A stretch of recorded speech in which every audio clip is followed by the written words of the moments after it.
शाह महमूद कुरैशी दौरा चीन मुकम्मल, वतन वापस पहुंच गए। चीनी हममनसब से मुलाकात में शाह महमूद कुरैशी ने कहा, सी पैक फेज 2 के तहत तयशुदा मंसूबों की तकमील अव्वलीन तरजीह है। वज़ीर ख़ारजा ने मकबूजा कश्मीर में जारी भारतीय मज़ालिम से भी आगाह किया। कहा, भारत की हिंदुत्वा पॉलिसी पूरे खित्ते के अमन के लिए खतरा है।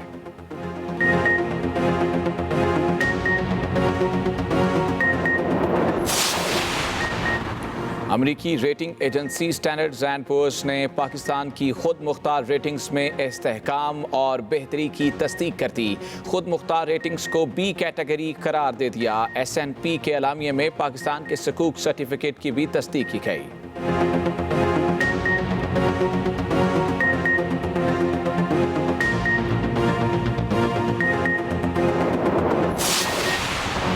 कराची में गुज़श्ता रोज़ की बारिश के असरात ताहाल बरकरार। नशेबी इलाकों से बरसाती पानी का अखराज ना हो सका।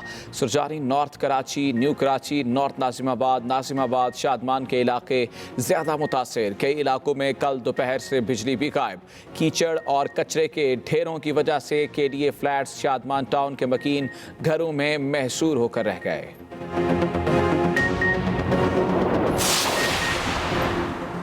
मुल्क में कोरोना वायरस के वार जारी। गुज़श्ता 24 घंटों में 586 नए केसेस सामने आ गए। मज़ीद 10 अमवात, जबकि जामहक होने वाले अफराद की तादाद 6231 हो गई।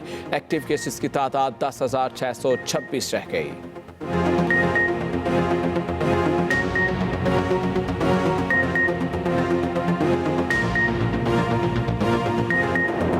भी गायब है। इसी पे मजीद बात कर लेते हैं नुमाइंदा एक्सप्रेस न्यूज़ काशिफ हुसैन से। काशिफ, क्या सूरत हाल है वहाँ पे? जी बिल्कुल, कराची के मुख्तलिफ इलाके जो कल रात तेज़ बारिश में बहुत ज़्यादा मुतासिर है, उनमें शादमान टाउन का भी इलाका है, नॉर्थ कराची शुमाली इलाका है कराची का। और मैं इस वक्त मौजूद हूँ शादमान टाउन के सरकारी फ्लैट्स में। तकरीबन 1000 के करीब यहाँ पर सरकारी फ्लैट्स हैं, जिसमें मुख्तलिफ सिंध हुकूमत के महकमे, इसके अलावा वफाकी FBR के 1000 के करीब यहाँ पर ख़ानदान हैं, जिन पर कल की रात एक क़यामत सुगरा का मंजर उन्होंने यहाँ देखा है। गुज़श्ता 24 घंटे से यहाँ पर पानी और बिजली नहीं है। पानी के जो ज़ेर ज़मीन टैंक थे उसके अंदर सीवरेज का पानी भर चुका है। घर तकरीबन सीवरेज के पानी के अंदर ज़ेर आब आ चुके हैं। तकरीबन कल की बारिश में यहाँ पर 4 से 5 फीट तक यहाँ पर पानी मौजूद था। इस इलाके के करीब ही एक बहुत बड़ी कचरा कुंडी मौजूद थी, जहाँ से तमाम नाला और चौक हो गया और कचरा कुंडी का सारा जो कचरा था वो यहाँ पर फैल चुका। आप देख सकते हैं कि यहाँ पर जो गलियाँ हैं, प्रोजेक्ट के दरमियान चलने वाले रास्ते हैं, मुकम्मल तौर पर ये गलाजत गंदगी से ये बिल्कुल भरे हुए हैं। यहाँ पर चलना मुहाल है। ये सूरत हाल है कि यहाँ जो बिजली की तनसीबात थी, जो मीटर लगे हुए थे, वो भी ज़ेर आब आ गए। जो ग्राउंड फ्लोर के घर थे उनमें अभी तक पानी भरा हुआ है। वहाँ मौजूद तमाम फर्नीचर, खाने पीने का सामान ना सिर्फ ख़राब हो चुका है बल्कि बरक़ी आलात भी जल चुके हैं।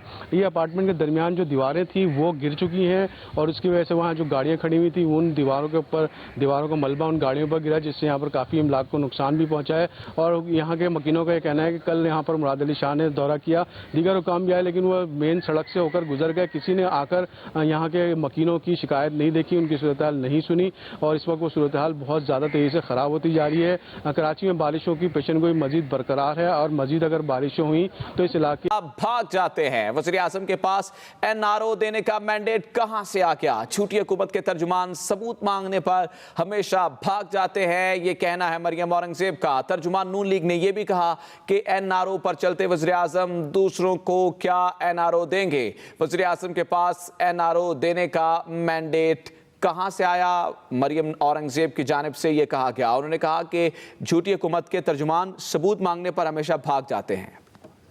मुकम्मल हुए और अपोजिशन इस हुकूमत के खिलाफ इकट्ठा होने की कोशिश कर रही है। अपोजिशन की हुकूमत पर तनकीद और गिले शिकवे तो बहुत है, लेकिन ये खुद एक प्लेटफॉर्म पर इकट्ठी अभी नहीं है। कुछ अरसे से इसकी कोशिशें की जा रही हैं और एक जो APC है वो भी बुलानी, लेकिन अभी तक उसकी तारीख का तयन नहीं हो सका। गुज़श्ता रोज जब सदर मुमलिकत के पार्लियामेंट के मुश्तरका इजलास से खिताब के दौरान अपोजिशन ने वॉकआउट किया तो उनकी प्रेस कॉन्फ्रेंस में भी ये सवाल पूछा गया कि APC कब बुलाई जा रही है। जवाब क्या था, आप सुनिए।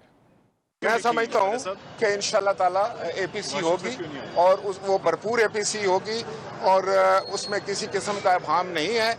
वक्त और जो है वो जगह का तयन जो है वो कमेटी करेगी, राहबर कमेटी जो है उसका मीटिंग होगी और उसमें तमाम मामला जो है अपोजिशन की बड़ी जमातों से जो छोटी जमातें हैं अपोजिशन की, वो भी खुश नहीं है। पार्लियामान के इजलासों में यह तकसीम देखी जा रही है। रोजनामा एक्सप्रेस की आज की खबर के मुताबिक गुज़िश्ता रोज जो अपोजिशन की जमातें थी, उन्होंने पार्लियामेंट के मुश्तरका इजलास से अलग अलग वॉकआउट किया और पार्लियामान के बाहर भी अलग अलग प्रेस कॉन्फ्रेंसेस की। पीपल्स पार्टी और नून लीग की JUI, जमात इस्लामी और दीगर जमातों को मनाने की जो कोशिश थी वो भी नाकाम रही।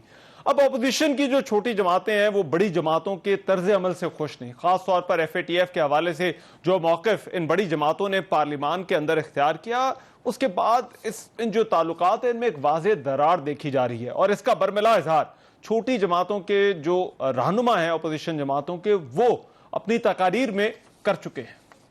जहाँ तक अपोजिशन का ताल्लुक है, हमारे तहफ़्फ़ुज़ात हैं। अपोजिशन की बड़ी जमातों के किरदार पर हमारे तहफ़्फ़ुज़ात हैं। वो दूर होंगे तो फिर APC भी हो सकेगी और बाकी काम भी हो सकेंगे। इसलिए मैंने कहा कि अपोजिशन को यकसू हो जाना चाहिए। आज बाहमी मावनत का कानून हुकूमत ने लाया और पास किया अपने अक्सरियत की बुनियाद पर, और मुस्लिम लीग और पीपल पार्टी ने माजी की तरह एक खामोश फैसिलिटेटर का किरदार अदा किया। अपोजिशन से ये गिला है हमारा कि जो अपोजिशन की बड़ी जमातें हैं वो छोटी जमातों से पूछते नहीं हैं और अपनी मर्जी करते हैं। अगर आपका रवैया इस तरह रहेगा तो फिर शायद हमारा साथ चलना मुश्किल हो। हुकूमत को रास्ता देना, मैं समझता हूं कि ये हमारी अपोजिशन की बहुत बड़ी कमजोरी है। आपने कभी अपोजिशन को यकजा करने की कोशिश नहीं की है, और अगर जमीयत उलमा इस्लाम ने कोशिश भी की है तो अपोजिशन की इन बड़ी जमातों को जो किरदार अदा करना चाहिए वो नहीं कर रहे। लिहाजा मैं आज ये वाज़ेह करना चाहता हूं कि हमारा आज के बाद इस अपोजिशन के साथ इस तरह इस फ्लोर पर आकर हम साथ चलने के लिए तैयार नहीं हैं। अपोजिशन की दो बड़ी जमातों मुस्लिम लीग नून और पाकिस्तान पीपल्स पार्टी में भी सब अच्छे की खबर नहीं है। ज़राए के मुताबिक 15 अगस्त को पीपल्स पार्टी की जो CEC का कराची में इजलास हुआ, उसमें भी साबिक सदर आसिफ अली जरदारी ने मुस्लिम लीग नून की क़यादत से शिकवा किया और कहा कि जब नून लीग से हाथ मिलाते हैं तो वो आगे बढ़ जाती है, अगर नून लीग पीछे हटती है तो हम अपनी APC बुलाएंगे। अब इसके बाद मियां नवाज शरीफ के भी मौलाना फजलुर रहमान और बिलावल भुट्टो से राब्ते की खबरें हैं। ऐसे वक्त में जब हुकूमती वज़रा ये दावे कर रहे हैं कि कप्तान क्रीज पर सेट हो चुका है लंबे इनिंग्स खेलने के लिए, अपोजिशन जमातों के लिए इकट्ठा होना क्यों मुश्किल हो रहा है? क्या अपोजिशन जमातें APC बुलाने में कामयाब होगी और ये जो छोटी और बड़ी अपोजिशन जमातों में तकसीम है ये क्यों नजर आ रही है? इस पर आज के प्रोग्राम में बात होगी। दूसरी तरफ एक और मामला मियां नवाज शरीफ की वापसी का है। आज वफाकी वजीर रेलवे शेख रशीद ने भी कहा कि हुकूमत अदालत जाएगी और अब से कुछ देर पहले वफाकी वजीर इत्तलात शिबली फराज ने भी एक प्रेस कॉन्फ्रेंस की जिसमें उन्होंने कहा कि मियां नवाज शरीफ की जमानत खत्म और उन्हें अब वापस लाने का वक्त आ गया है और इस हवाले से कोशिशें तेज कर दी हैं। उन्होंने यह भी कहा कि नवाज शरीफ को वापस लाने के लिए तमाम कानूनी जराए इख्तियार करेंगे। क्या हुकूमत नवाज शरीफ को वापस लाएगी? इस पर भी आज के प्रोग्राम में बात होगी। एक बड़ा स्टीम पैनल मेरे साथ मौजूद है। वेरी क्विकली तारुफ करा दूं, फवाद चौधरी साहब वफाकी वजीर science and technology Pakistan Tehreek Insaf के, वो हमें ज्वाइन करें। बहुत शुक्रिया फवाद चौधरी साहब। सेनेटर मुस्तफ़ा नवाज खोखर साहब पाकिस्तान पीपल्स पार्टी से, वो हमें ज्वाइन कर रहे हैं। मुस्तफ़ा साहब आपका बहुत शुक्रिया। और मलिक अहमद खान साहब मुस्लिम लीग नून से जो है वो हमारे साथ होंगे। मलिक साहब आपके बहुत शुक्रिया। मैं डिबेट का आगाज़ पहले मियां नवाज शरीफ वाले मामले से और फिर उसके बाद जो अपोजिशन की छोटी और बड़ी जमातों के दरमियान जो मामला होता है उस पर जाएंगे। मलिक साहब आपसे करना चाहता हूँ, मियां नवाज शरीफ की वापसी के हवाले से अब हुकूमत, आज हमने देखा दो वफाकी वज़रा ने बात की, शेख रशीद ने पहले बात की, फिर अब से कुछ देर पहले शिबली फराज साहब ने तो बाकायदा तौर पर जो है वो प्रेस कॉन्फ्रेंस की। क्या मुस्लिम लीग नून के लिए मियां नवाज शरीफ के हवाले से पोजीशन डिफेंड करना, और जब पोजीशन में कहता हूं तो कानूनी पोजीशन, वो डिफेंड करना मुश्किल हो रहा है?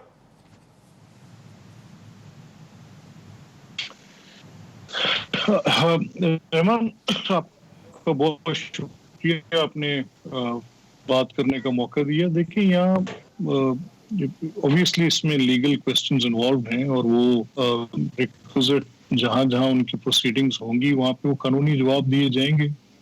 गालिबन ये तासुर भी है कि क्योंकि डिफरेंट कोर्ट्स में केसेस हैं और डिफरेंट नए reasons to be in court आ जाते हैं, कोई नया नोटिस आ जाता है या कोई और ऐसी वजह होती है, तो बहुत सारी चीजें जो हैं वो कुछ ओवरलैप भी कर जाती हैं कहीं ना कहीं।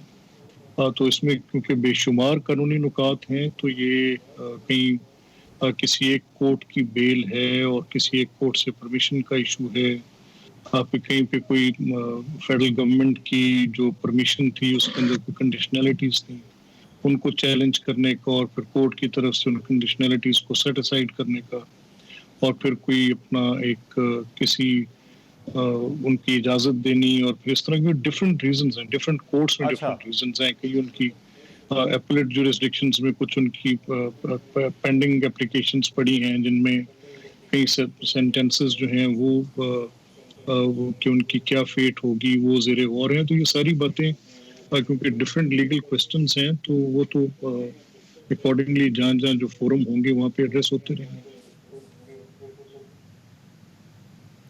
अच्छा, ठीक है। चौधरी साहब, पॉलिटिकल मामला है या कानूनी मामला है मियां नवाज शरीफ की वापसी का?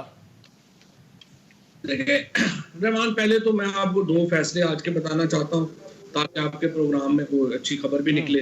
पहला फैसला तो ये है कि शहजाद अकबर साहब को गई है, जो कि एक इस वक्त हमारे जो फॉरेन एसेट्स रिकवरी यूनिट है उसके हेड हैं, कि वो नवाज शरीफ साहब को लंदन को लिखेंगे, यूके गवर्नमेंट को फौरी वापस के लिए खत लिखेंगे, और अगले 2-4 दिनों में यानी मंडे ट्यूसडे को जो शहजाद अकबर साहब है उसको प्राइम मिनिस्टर साहब ने ये हिदायत की है कि वो यूके में नवाज शरीफ साहब की हवालगी के लिए इक़दाम करें। नंबर 1। नंबर 2 ये है कि जो मैंने किया था नवाज शरीफ साहब की मेडिकल रिपोर्ट्स के ऊपर इंक्वायरी होनी चाहिए, वो भी प्राइम मिनिस्टर साहब ने उससे इत्तफाक किया है, और वो पंजाब गवर्नमेंट को ये एहतमाद दे रहे हैं कि जो मेडिकल रिपोर्ट जिनकी बुनियाद पे नवाज शरीफ बाहर गए, जो अब तक साबित हो चुका है कि वो जाली रिपोर्ट्स थी, उनके ऊपर एक इंक्वायरी की जाए और देखा जाए कि उसमें कौन कौन लोग मतलब, और उसके बाद जो है उसके मुताबिक उनकी कार्रवाई की जाए। अब ये तो 2 बातें हैं जो मैंने आपको जो फैसला। ये चौधरी साहब, ये इंक्वायरी का बता दें, इंक्वायरी का किसको कहा है? इंक्वायरी का किसको कहा है उन्होंने? इंक्वायरी तो पंजाब हुकूमत, वो तो पंजाब हुकूमत करेगी। पंजाब हुकूमत को ये जा रहे हैं कि वो इसके ऊपर इंक्वायरी करें और देखें कि ये जो जिस तरीके से वो बाहर गए, जिस तरीके से रिपोर्ट्स मैन्युफैक्चर की गई, उनके में कौन कौन मुलव्वस था, और ये जो हुआ जिससे हुकूमत को आप समझते कि आंखों में नमक डाला गया या मिर्चें डाली गई, वो कैसे ये मुमकिन हुआ। लिहाजा इसके ऊपर भी